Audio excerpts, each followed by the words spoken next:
Believe it or not, it's already been over a year since season 2 of Netflix Tires dropped and completely took over our watch list. But with the massive, highly anticipated release of season 3 just a couple of weeks away, I'm going to be catching you guys up on exactly where Shane, Will, Dave, and the rest of the chaotic Valley Forge auto crew left off, so you're fully prepped before you tune in. I'm Jamie Zayac, and this is Your Brain Today.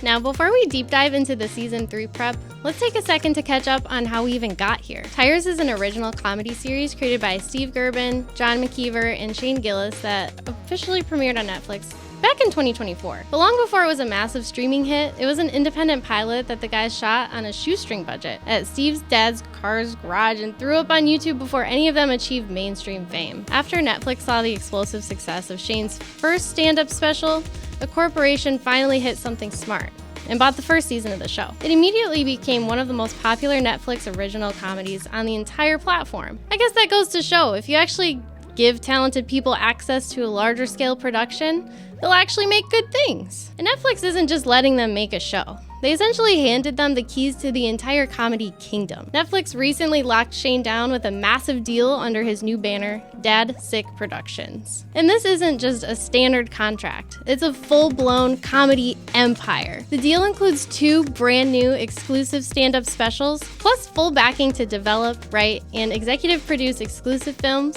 scripted and unscripted projects. And on top of all that, the 12-episode order for season 3 of Tires. The deal is exactly why season 3 is a massive win for the underdogs. They didn't have to change their style, they didn't have to hire Hollywood consultants, and they didn't have to make the humor safe.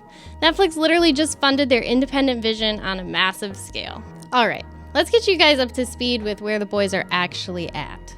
Season 1 follows Will as he takes over managing one of his dad's car mechanic shops, Valley Forge.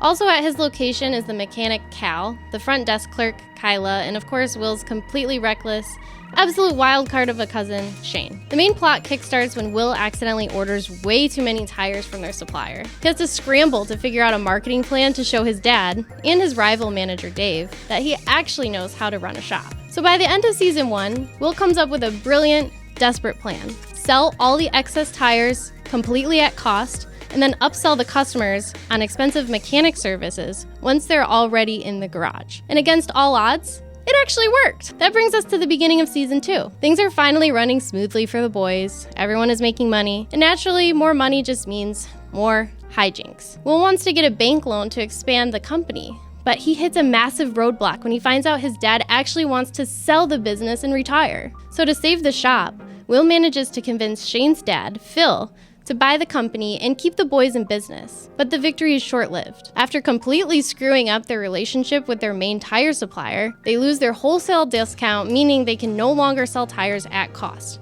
which completely ruins their entire business model. Just when it looks like Valley Forge is cooked, Shane shockingly steps up, starts taking some actual responsibility in his life, and saves the day. He comes up with a new pivot, doing preferential repairs for local companies that own fleets of multiple vehicles. So that brings us to exactly where the boys are today, heading into the new season. With a secured shop, a new corporate fleet strategy, and 12 episodes funded by Dad Sick Productions, season 3 is about to be absolute peak comedy TV. Drop a comment below. Are you excited for season 3? Are you more excited for some of Shane's other projects? Or can you not wait for his reign on comedy to end? Make sure you hit that subscribe button so you don't miss our full review when the new season launches in a few weeks. I'm Jamie Zayac. Keep supporting real media, and we'll see you guys next week.